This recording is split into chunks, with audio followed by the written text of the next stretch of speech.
الحمدللہ رب العالمین والصلاة والسلام علی نبینا محمد وعلی آلہ وصحبہ اجمعین، اما بعد۔ محترم سامعین، پچھلے درس میں سورج گرہن اور چاند گرہن سے متعلق مسائل آپ کے سامنے آئے تھے، اور یہ درس ایک طرح سے تذکیر ہے بہت سارے ان مسائل کا جن کا علم عوام کو نہیں ہے، عوام الناس جن سے ناواقف ہیں۔ تو بہت ساری سنتوں کا تذکرہ مسلسل آ رہا ہے۔ کچھ نمازیں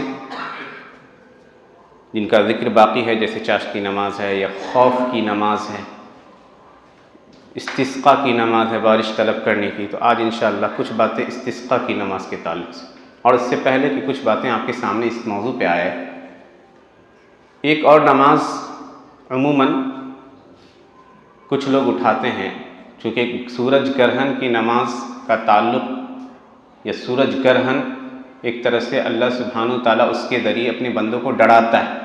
تو کیا کوئی آفت آنے پہ، مان لیجیے زلزلہ آ جائے، یا کنٹینیو بارش ہو رہی ہو جو سائیکلون کی شکل پکڑ لیتی ہے، مسلسل طوفانی بارش جس سے نقصان ہو، یا سیلاب ہو، یا اور کوئی آفت ہو، تو کیا ایسی صورت میں کسی نماز کا اہتمام کیا جائے یا نہ کیا جائے؟ یہ ایک مسئلہ ہے۔ اللہ کے نبی صلی اللہ علیہ وسلم سے اس موضوع پر کچھ بھی ثابت نہیں ہے۔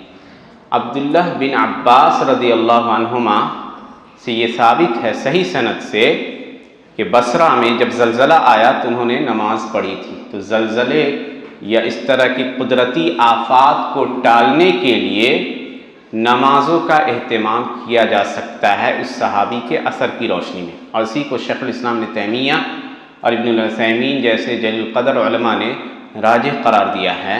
لیکن کیا یہ جماعت کی شکل میں ادا کیا جائے؟ امام شافعی رحمہ اللہ لکھتے ہیں کہ نہیں، انفرادی صورت میں ہو۔ اور یہ اللہ کے نبی صلی اللہ علیہ وسلم کی سنت اس ناحیے سے رہی ہے کہ کوئی آفت یا پریشانی یا تکلیف کی بات ہوتی تو اللہ کے نبی صلی اللہ علیہ وسلم فوراً نماز قائم کرتے تھے، اور حضرت بلال کو کہتے تھے ارحنا بہا، ہمیں راحت پہنچاؤ نماز کے ذریعے۔ تو ابن عباس رضی اللہ عنہما کے جو صحیح حدیث ان سے ثابت ہے، اللہ کے نبی سے نہیں، حضرت ابن عباس سے ثابت ہے، ان کے اس اثر کی روشنی میں علماء کی، اور مستند جو علماء جید علماء ہیں ہمارے، انہوں نے شیخ الاسلام ابن تیمیہ اور ابن عثیمین نے کہا کہ آپ نماز پڑھ سکتے ہیں انفرادی صورت میں۔ اب مسئلہ اٹھتا ہے استسقاء کی نماز کا، اور استسقاء کا مطلب ہوتا ہے بارش کا طلب کرنا، بارش طلب کرنا۔ اور پہلے بھی کچھ باتیں ہم نے کی ہے اس موضوع پر کہ پانی اللہ کی نعمتوں میں سے سب سے عظیم نعمت ہے۔ وَجَعَلْنَا مِنَ الْمَاءِ كُلَّ شَيْءٍ حَيٍّ أَفَلَا يُؤْمِنُونَ، پانی کو ہم نے ہر زندہ انسان کے وجود کا ذریعہ بنا دیا، بغیر اس کے زندگی اور حیات کا تصور ممکن ہی نہیں۔ اسی لیے دیکھیے گا کہ جو لوگ ناسا والے یا دوسرے جو سیٹلائٹ چھوڑتے ہیں چاند کی طرف، جو ہے سیارچوں کو روانہ کرتے ہیں، یا اسرو والوں نے روانہ کیا خلائی مشن چندریان، ان سب کے بہت سارے مقاصد کے ساتھ ساتھ ایک مقصد یہ بھی ہوتا ہے کہ زندگی کے امکان کو تلاشا جائے۔ کیا وہاں پانی موجود ہے؟ پانی کا موجود ہونا زندگی کی نشانی ہوتی۔ تو یہ اللہ کی سب سے عظیم الشان نعمت ہے، اور بحیثیت مسلمان، اور خاص طور سے اس ملک میں ان چیزوں میں جو ہمارے لیے کامن چیزیں ہیں، یعنی وہ ضرورت جو ریسورسز ہیں، چاہے قدرتی ذرائع ہیں، ہم ان ذرائع کو شرعی طور پہ بھی خیال رکھیں کہ اس کی حفاظت بحیثیت مسلم کمیونٹی کریں۔ اور اس سے پہلے بھی باتیں آئی ہے کہ یہ ایسی نعمت ہے جو تیزی کے ساتھ ختم ہوتی چلی جا رہی۔ دنیا میں تقریباً 66 کروڑ افراد ایسے ہیں جو پینے کے صاف پانی سے محروم ہیں، اور پانی سے متعلق جتنے NGOs دنیا میں کام کرتے ہیں ان کی رپورٹ ہے کہ صرف 2030 تک کی حالت یہ ہوگی کہ دنیا میں 2.5 ارب لوگ صاف پانی پینے سے محروم رہ جائیں۔ یہ ہمالیہ کا جو پہاڑ عظیم الشان پہاڑ ہے، جس کے اوپر برف پوش پہاڑیاں ہیں، جن سے یہ پانی کے ذرائع ہیں، گلیشیئر پگھلتے ہیں تو ندیوں میں پانی کی روانی آتی ہے، یہ سب پگھلیں گے درجہ حرارت گلوبل وارمنگ کے بڑھنے کے نتیجے میں کہتے ہیں ہلاکت خیز سیلاب آئیں، تو پانی کی حفاظت کیجیے، اور یہ ہم میں سے ہر ایک شخص کی ذمہ داری۔ یہ اہم ترین نعمت ہے۔ انڈر واٹر لیئر تیزی سے ڈاؤن ہوتا جا رہا ہے، ایک زمانہ ایک وقت آئے گا شاید ہی مل سکے۔ حکومتیں پابندی لگا رہی ہیں ایسے آلات پہ جن کے ذریعے پانی کا ضیاع ہوتا ہے۔ پانی کی حفاظت اسلام کس طور پہ دیتا ہے کہ اسلام نے ایسے لوگوں پر لعنت بھیجی ہے جو پانی یا کنویں کے پاس جا کر قضاء حاجت کر دے، گندا کر دے اس کو۔ وضو ایک عبادت ہے، اور اس عبادت میں 3 مرتبہ سے زیادہ جس کسی نے دھو لیا تو اللہ کے نبی صلی اللہ علیہ وسلم نے کہا فقد اساء وظلم وتعدى، اس نے برا کیا، ظلم کیا اور حد سے تجاوز کیا۔ یعنی 3 مرتبہ اعضائے وضو کو دھونا ہے، 4 5 6 مرتبہ لگاتار پانی کی ٹنکی بہ رہی، اس کا خیال رکھیے۔ دنیا میں بہت سارے لوگ ہیں جن کو وہ پانی میسر نہیں ہے، تو بحیثیت مسلم یہ ہمارا ایمانی تقاضا بھی ہے کہ اللہ کی ان نعمتوں کو ہم برباد ہونے سے بچیں۔ اللہ کے نبی صلی اللہ علیہ وسلم نے کہا کہ اللہ کی جو نعمتیں ہیں اس کو حقیر مت سمجھ، اور نعمتوں کی قدر اگر انسان کرتا ہے تو وہ نعمتیں باقی رہتی ہیں۔ ناقدری جہاں شروع ہوتی ہے نعمتیں چھن جاتی ہیں، اور چھننے کے بعد اس نعمت کا احساس ہوتا ہے، اس نعمت کے چھننے کے بعد احساس ہوتا ہے۔ تو خاص طور سے جو لوگ وضو بناتے ہیں اس کا خیال رکھیں، آپ پانی کی ٹنکی کو مسلسل کھول رکھیں، اس کا خیال رکھیے کہ اس کے سلسلے میں اللہ سبحانہ تعالیٰ پوچھے گا۔ یہ ضیاء اور افراط ہے، تجاوز اور اسراف ہے، جس کے نتیجے میں آپ تو پانی بے تحاشا بہا رہے ہیں، اور دنیا میں بہت سارے افراد ایسے ہیں جن کو قطرہ قطرہ پانی میسر نہیں۔ جنگیں ہو رہی ہیں اس کی وجہ سے، دنیا میں عجیب طرح سے کہہ دیجئے کہ پانی کو بھی ایک تجارت کی ایک شکل بنا دی گئی، اور نتیجہ یہ ہوا کہ قدرت کا یہ ایک انمول تحفہ بہت سارے انسان اس سے محروم ہیں۔ لوگ نقل مکانی کر رہے ہیں۔ عراق کی وہ مشہور ندی فرات ندی ہے، جس کا بیان آیا ہے حدیثوں میں، اللہ کے نبی صلی اللہ علیہ وسلم نے کہا تھا کہ قریب ہے، یوشک، قریب ہے کہ دریائے فرات سوکھے گا اور سونے کے پہاڑ ظاہر ہوں گے۔ سوکھ گیا ندی، وہ ندی سوکھ گئی، اب ایک گھٹنا پانی بھی نہیں اس ندی میں، یہ حالت ہے۔ اور قریب ہے کہ وہ سونے کا پہاڑ ظاہر ہو جائے، جس کی خبر اللہ کے نبی نے دی تھی کہ 1000 آدمی لڑے گا اس سونے کے پہاڑ کے لیے، 999 مارا جائے گا، 999 مارا جائے گا، ایک آدمی بچے گا، اور وہ بھی سمجھے گا کہ بچنے والا میں ہی ہوں گا۔ ہر آدمی ان میں سے یہی سوچے گا، جان رہا ہے وہ حدیث سن رکھی ہوگی اس نے، لیکن وہ یہ سوچ رہا ہوگا کہ جو ایک آدمی بچے گا وہ بچنے والا میں ہوں گا۔ 1000 میں 999 لوگ مارے جائیں گے۔ وہ فرات اور دجلہ سوکھ گئے۔ تو اللہ کی اس نعمت کی قدر کیجیے قبل اس کے کہ یہ نعمت ہم سے چھن جائے۔ اپنے گھروں میں خاص طور سے خواتین پہ زور دینے کی ضرورت ہے کہ بے تحاشا پانی خاص طور سے غسل اور دوسری ضروریات میں استعمال نہ کریں۔ پانی کو ریسائیکل کیا جا رہا ہے، سعودی عرب میں 50% پانی سمندر سے حاصل کیا جاتا ہے، جس کو وہ مشینوں کے ذریعے صاف کر کے پینے یا استعمال کے لائق بنا رہے ہیں۔ تو اللہ کی نعمت کی قدر کیجیے۔ تو جہاں یہ پانی نہ ہو، قحط سالی کی صورت پیدا ہو جائے، لوگ مایوس ہو جائیں، تو ایسی صورت میں امام کے لیے مستحب ہے، لوگوں کے لیے سنت مؤکدہ، بعض علماء نے کہا، بعض نے کہا کہ مستحب ہے کہ لوگ نکلیں میدان یا صحرائی علاقوں کی طرف۔ نکلیں گے کیسے؟ اس کی صفت آئی ہے ترمذی شریف کے اندر، عبداللہ بن عباس رضی اللہ عنہما کی روایت، کہا خرج النبی صلی اللہ علیہ وسلم متبذلا متواضعا متضرعا، اللہ کے نبی صلی اللہ علیہ وسلم نکلے، انتہائی عام لباس آپ نے پہن رکھا تھا۔ متبذل اس کپڑے کو کہا جاتا ہے ثیاب البذل، جو انسان کام میں مشغول ہو تو استعمال کرتا ہے اس کا۔ جھکا وہ سر، آپ کے سر مبارک جھکے ہوئے تھے، متضرعا، آہوزاری اور گریہزاری کرتے ہوئے نکلے، اللہ کے سامنے فریاد کرتے ہوئے نکلے۔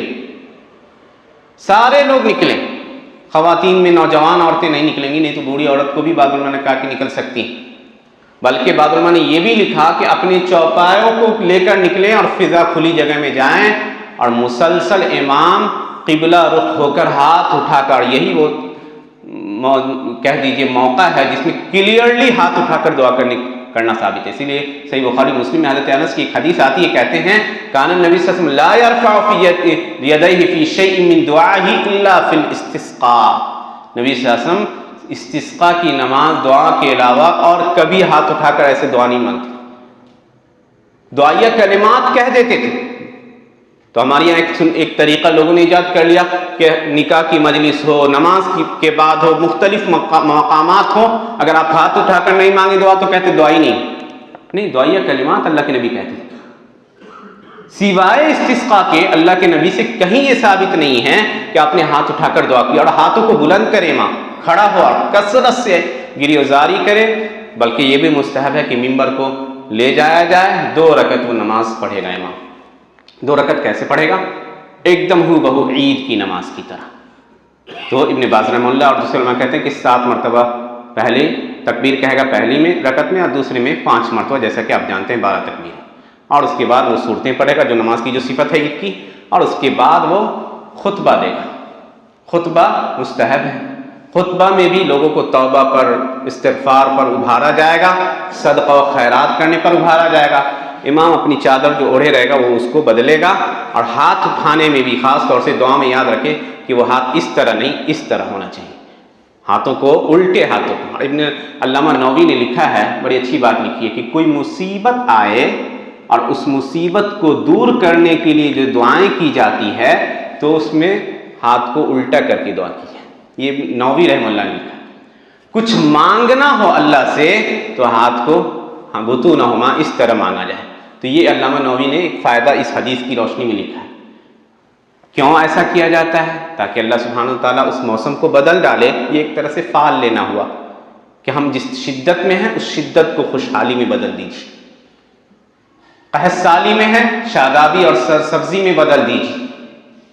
تو یہ صفت آتی ہے، پہلی صفت ہے کہ امام نکلے۔ ایک صفت اور ہے، اور وہ صفت ہے جمعہ کے دن ممبر پر امام اگر خطبہ دے رہا ہے تو وہ ممبر سے دعا کرے گا، ممبر سے دعا کرے گا۔ صحیح بخاری اور مسلم میں حضرت انس ابن مالک رضی اللہ عنہ کی ایک حدیث آتی ہے کہ اللہ کے نبی صلی اللہ علیہ وسلم خطبہ دے رہے تھے، ایک شخص آیا، کہا یا رسول اللہ ہلکت الاموال وانقطعت السبل فادع اللہ ان یغیثنا، کہ اللہ کے نبی مال ضائع ہو گئے، مویشی مر رہے ہیں، راستے مردہ ہو گئے، لوگوں نے سفر کرنا چھوڑ دیا، اللہ سے دعا کیجیے بارش کے لیے۔ تو اللہ کے نبی نے اپنے ہاتھوں کو اٹھایا اور اللہم اغثنا اللہم اغثنا اللہم اغثنا 3 مرتبہ یہ جملے آپ نے کہے۔ حضرت انس کہتے ہیں کہ آسمان بالکل صاف تھا، سلا ایک جگہ ہے مدینے میں، کہا اس کی پہاڑی کے پیچھے سے ایک چھوٹا سا بادل کا ٹکڑا ظاہر ہوا اور پھر وہ بیچ آسمان میں پھیلتا چلا گیا، اور اس کثرت کی بارش ہوئی کہ 1 ہفتے تک سورج طلوع نہیں ہوا۔ پھر اگلا جمعہ آیا، اللہ کے نبی صلی اللہ علیہ وسلم خطبہ دے رہے تھے کہ دوسرا آدمی آیا اور کہا اللہ کے نبی مویشی مر رہے ہیں، کثرت سے بارش کی وجہ سے راستے ایک طرح سے ختم ہو گئے، آپ دعا کیجئے کہ اللہ بارش کو روک لے، بارش کو روک لے۔ تو بارش کے روکنے کی دعا نہیں کی جاتی، یہ بھی کمال حکمت ہے، بلکہ جو دعا ہے اگر کنٹینیو بارش ہو رہی ہو تو اس کے لیے دعا ہے اللہم حوالینہ ولا علینا، اے اللہ اس بارش کو ہمارے ارد گرد برسا، کھیتوں میں، باغات، پہاڑیوں پر، وادیوں پر، اللہم علی الاکام والذراب وبطون الاودیہ ومنابت الشجر، اللہ پہاڑ کے ٹیلوں پہ، چوٹیوں پہ، وادیوں میں، درختوں کی جڑوں میں، جنگلات میں برسا، اب ہم سے اس کو ٹال دے۔ حضرت انس کہتے ہیں یہ دعا اللہ کے نبی نے پڑھی اور ایسا ہوا کہ جمعہ کی نماز سے نکلتے ہی لگا ہم لوگ دھوپ میں نکل رہے ہیں۔ تو یہ دوسری صفت ہے استسقاء کی، بارش طلب کرنے کی، کہ ممبر سے دعا کی جائے بغیر نماز کے، جیسا کہ آپ نے دیکھا۔ تیسری صفت یہ بھی ہے کہ مسجد میں بھی نہ ہو نہ میدان میں، کہیں پر بھی اللہ کے نبی صلی اللہ علیہ وسلم ایک جگہ بیٹھے تھے، کچھ عورتیں روتے ہوئے آپ کے پاس آئی، کہا اللہ کے نبی حالت خراب ہے، بارش نہیں ہو رہی ہے، قحط سالی۔ اور مدینہ تو جانتے ہیں، مدینہ ایسی سرزمین ہے کہ ابن القیم لکھتے ہیں کہ اقل ارض اللہ مطرن، اللہ کی زمین میں سب سے کم بارش جہاں ہوتی ہے وہ مدینہ ہے، سب سے کم بارش، اور وہ بھی بارش نہ ہو تو تباہی آئے گی۔ چنانچہ اللہ کے نبی نے اللہم اسقنا غیثا مغیثا مریئا مریعا نافعا غیر ضار عاجلا غیر آجل، یہ دعا ہے، اور ان دعائیں آپ کو حصن المسلم دعا کی کتاب ہے، ایپ بھی ہے موبائل پہ، اردو، ہندی، انگریزی، جس زبان میں چاہیں آپ ڈاؤن لوڈ کر سکتے ہیں۔ یہ دعائیں یاد کی جائیں، بچوں کو سکھایا جائے تاکہ صحیح تربیت ہو سکے۔ یہ دعا پڑھی، اللہ نے بارش برسائی، یہ ایک صفت ہے۔ اس کے بعد اللہ کے نبی صلی اللہ علیہ وسلم کا ایک قصہ ذکر کیا ہے صحابہ حضرت زید بن خالد الجہنی نے مسلم شریف کے اندر، کہ ہم لوگ حدیبیہ کے مقام پہ تھے، صبح کی نماز کے بعد اللہ کے نبی ہماری طرف متوجہ ہوئے، رات میں بارش ہوئی تھی، تو اللہ کے نبی نے کہا کیا تم جانتے ہو تمہارا رب کیا کہتا ہے؟ صحابہ نے کہا کہ اللہ اور اس کے رسول زیادہ جانتے ہیں۔ کہا اللہ کہتا ہے کہ اصبح عبادی مؤمن بی و کافر بی، بہت سارے میرے بندے آج صبح کیے ہیں مومن ایمان کی حالت میں اور کفر کی حالت میں۔ کہا کہ جس نے یہ کہا مطرنا بفضل اللہ و رحمتہ، ہم اللہ کی رحمت اور اس کے فضل سے ہم پر بارش ہوئی، تو وہ مجھ پر ایمان رکھتا ہے، ستاروں کا انکار کرتا ہے۔ اچھا ہمارے یہاں بھی ایک چیز ہے، نچھتر ہوتا ہے جو ہم لوگ کے یہاں استعمال کیا جاتا ہے، غیر مسلموں سے یہ چیزیں آئیں۔ مان لے کہتے ہیں کہ ہتھیا چڑھ گیا ہے اب بارش ہوگی، وہ ہتھیا بتھیا نہیں ہوتا، وہ جانتے ہیں کہ مخصوص موسم میں مخصوص مدت میں بارش ہوتی تھی۔ یہ مت کہیے کہ ہتھیا چڑھ گیا اسی لیے بارش ہو رہی ہے، یا آسین یا کارتک یا ان لوگ کے یہاں جو بھی مہینے، یہ ان کی کوئی تاثیر نہیں، ان کی کوئی تاثیر نہیں۔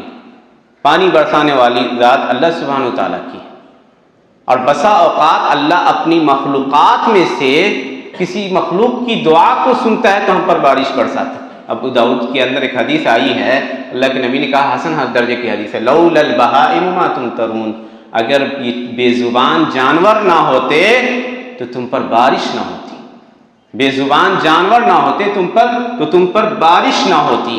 اور حضرت سلیمان علیہ السلام کا ایک قصہ آتا ہے، گرچہ سند میں کچھ کلام کیا ہے علماء نے، کہ نکلے تھے وہ بارش کی دعا کے لیے، تو دیکھا کہ ایک چونٹی اپنے سر پیٹھ کے بل لیٹی ہوئی ہے، پاؤں کو آسمان کی طرف اٹھائی ہوئی ہے، اور کہہ رہی کہ اے اللہ بنی آدم کے گناہوں کی سزا ہمیں نہ دے، انسانوں کے گناہوں کی سزا ہمیں نہ دے، اپنے بندوں اور اپنے مخلوقات کو سیراب کر۔ حضرت سلیمان وہیں سے لوٹ گئے، چونکہ وہ ہر طرح کی مخلوقات کی زبان کو سمجھتے تھے، چڑیاں یا دوسری مخلوقات کی زبان کی فہم اللہ نے انہیں دی تھی۔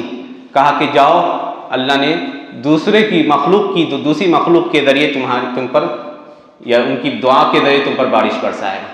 تو یہ بھی ثابت ہے کہ اللہ سبحانہ تعالیٰ بے زبان جانوروں پر رحم کرتا ہے، اس رحم کی وجہ سے ہم پر بھی بارش ہوتی ہے، نہیں تو ہمارے گناہ اس قدر ہیں کہ اگر ہمارے گناہوں پر مواخذہ ہو جائے تو بارش نہ ہو۔ اسی طرح بارش، جب پہلی بارش ہو سیزن کی تو مستحب کچھ کام ہے۔ پہلی چیز ایک دعا ہے، اللہ کے نبی پڑھتے تھے، اللہم سیبا نافعا، اللہ اس بارش کو نفع بخش بنا، یا کبھی کبھی کہتے تھے کہ رحمت بنا۔ اسی طرح اللہ کے نبی سے کچھ فعلی سنت بھی ہے، اللہ کے نبی اپنے جسم مبارک کو کھول دیتے تھے اور اس بارش کو جسم پر لگاتے تھے۔ تو صحابہ نے کہا کہ ایسا کیوں کرتے ہیں اللہ کے نبی؟ کہا انہ حدیث عہد بربہ، یہ بارش اپنے رب کی طرف سے نئی آئی، بارش کا یہ پانی، یہ قطرہ نیا ہے، میں چاہتا ہوں کہ وہ مجھ کو لگے۔ یہ کچھ مسائل ہیں استسقاء کی، اور ان میں سب میں اہم چیز جو پیغام جانا چاہیے وہ یہ ہے کہ پانی کی اہمیت کا خیال کیا جائے۔ پانی ندرت الوجود ہے، مصر اور ایتھوپیا میں جنگ ہونے کو تھا پچھلے سال، بس یہی مسئلہ تھا، ایک ڈیم کی وجہ سے۔ دنیا میں تقریباً 400 مقامات ایسے ہیں جہاں صرف پانی کی وجہ سے جنگیں ہونے، بلکہ اگلے ورلڈ وار کی نشانیاں جو لوگ بتاتے ہیں وہ کہتے ہیں کہ پانی کی وجہ سے جنگیں ہوئی۔ تو یہ عظیم نعمت ہے، اس کی قدر کیجیے، بے انتہا فضول خرچی سے باز رہا جائے، نہانے کے ذرائع میں بھی کوشش کی جائے کہ کم سے کم پانی استعمال کیا جائے، اور وضو کے باب میں بہت ساری باتیں ہم نے آپ کے سامنے رکھ رکھی ہیں۔ اللہ سبحانہ تعالیٰ سے دعا ہے کہ اللہ سبحانہ تعالیٰ ہم ان مسائل کو سمجھنے اور اس کے مطابق عمل کرنے کی توفیق عنایت فرمائے۔ آمین، وآخر دعوانا الحمدللہ رب العالمین۔